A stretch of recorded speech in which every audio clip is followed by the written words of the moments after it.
শ্রীলঙ্কার বিপক্ষে পাকিস্তান হারলে এক ম্যাচ জিতেও ফাইনালে যাওয়ার একটা সুযোগ থাকবে বাংলাদেশের সামনে। এই হিসাব করে যারা শ্রীলঙ্কার জয়ের আশা নিয়ে টেলিভিশনের সামনে ম্যাচ দেখতে বসেছিলেন, বাংলাদেশের সেই সমর্থকদের নিজেদের ইনিংসে হতাশ করেছে শ্রীলঙ্কা। পাকিস্তানের গতির সামনে অসহায় আত্মসমর্পণ করে 20 ওভারে 8 উইকেট হারিয়ে যে মাত্র 133 রান তুলেছে শ্রীলঙ্কা। এরপর পাকিস্তানের ইনিংসের সময় কখনো দুর্দান্ত বোলিংয়ে আশা জাগিয়েছে, আবার কখনো 8 শট বোলিং আলগা করে দিয়ে টেনশনে রেখেছে।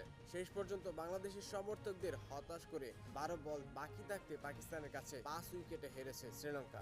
আবুধাবিতে গত 23 সেপ্টেম্বর মঙ্গলবার এশিয়া কাপের সুপার 4-এ পাকিস্তানের বিপক্ষে টসে হেরে ব্যাটিংয়ে নেমে গুরুত্বপূর্ণ ম্যাচে ইনিংসের প্রথম বল থেকেই ব্যাটিংটা ভালো হয়নি শ্রীলঙ্কার।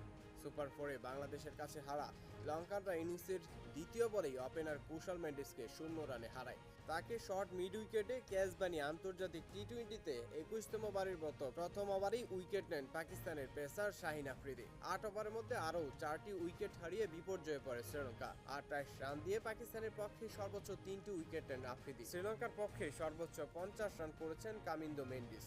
44 বলের ইনিংসে 3টি 4-এর পাশাপাশি 2টি 6 মেরেছেন তিনি। অল্প রান তাড়া করতে নেমে পাকিস্তান শুরুতে সতর্ক ব্যাটিংয়ে করতে চেয়েছে। 5.3 ওভার পর্যন্ত কোনো উইকেট হারায়নি তারা, কিন্তু মাহিস টিকসানা ও ওয়ানিন্দু হাসারাঙ্গার স্পিনে এলোমেলো হয়ে গিয়েছিল পাকিস্তান। মাত্র 12 ওভারের মধ্যে 4 উইকেট হারিয়ে চাপে পড়ে যায় তারা।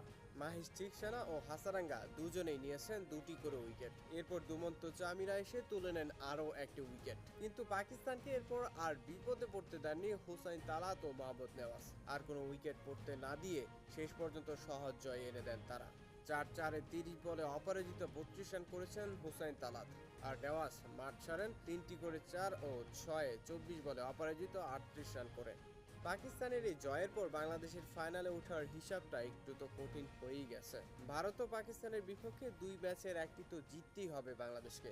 একই সঙ্গে নেট রান রেটটাও বাড়িয়ে নেওয়ার দিকেও নজর রাখতে হবে বাংলাদেশকে। তাহলে এশিয়া কাপের সর্বোচ্চ মঞ্চে পা রাখবে বাংলাদেশের টাইগাররা।